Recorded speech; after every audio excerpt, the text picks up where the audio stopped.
I have a dream, that's all I need. I'll make it happen with some work and belief. Know what I want, so I'll Hello guys, what's up? Welcome back to my YouTube channel, Math-matic TV. So today guys, let's continue our topic about the differential calculus. So we're done about the derivative of constant, derivative using a power formula, derivative of a sum, and the derivative of a product. Now let's proceed to the derivative of a quotient. So the formula is d over dx of u over v is equal to v times du over dx minus u times dv over dx over v squared. So let's try some problem using this formula. So let's get the first derivative. Let's get the first derivative of the function y equal to sine x over cosine x. So using this formula, u is sine x and v is cosine x.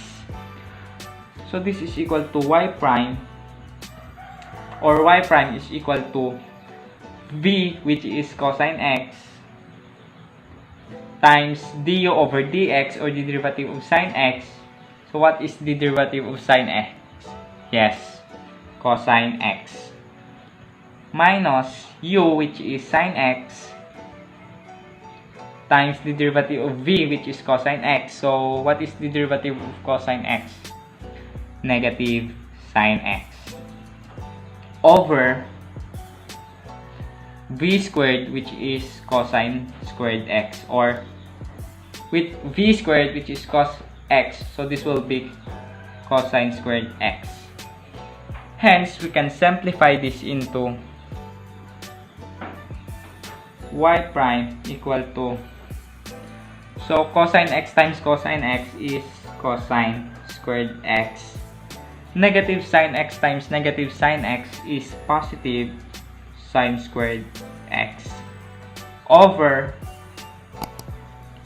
cosine squared x. Hence, this is the first derivative of the function y equal to sine x over cosine x is cosine squared x plus sine squared x over cosine squared x. But if you remember, the identity sine squared x plus cosine squared x is 1.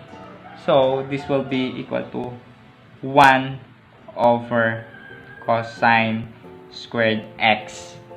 Or can simplify this, or we can use the identities for the reciprocal identities. So 1 over cosine squared x is secant squared x. Since the function y equal to sine x over cosine x is the same in tangent x using the reciprocal identities. I'm sorry, ratio identities, I think. So hence the first derivative of the function y equal to sine x over cosine x is secant squared x, or the first derivative of the function y equal to tan x is secant squared x. So because this is the same in tangent x using ratio identities, hence this is the first derivative of the function y equal to tan x. Okay, let's proceed to the second example. So if we're going to get the first derivative of the function fx equal to x over sine x. So using this formula, u is x and v is sine x. So f prime of x is equal to v du over dx, which is sine x, times the derivative of x, which is 1, minus u, which is x, times the derivative of sine x, or the derivative of v, which is sine x.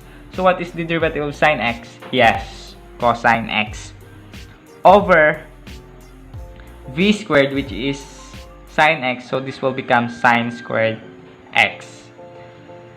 Hence this is equal to f prime of x equal to sine x minus x cosine x over sine squared x. So this is the answer. Or this is the first derivative of the function x over sine x. Alright, that's all for today guys. Thank you so much for watching.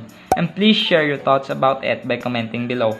And if you learned something today, please give this video a thumbs up. Also, if you want to see the other videos, link in the description below. And please don't forget to subscribe and click the notification bell. Stay tuned and see you on my next video. Thanks and God bless. I have a dream, that's all I need. I'll make it happen with some work and belief. Know what I want, so I'll take it on. I've made mistakes, but mistakes make you strong.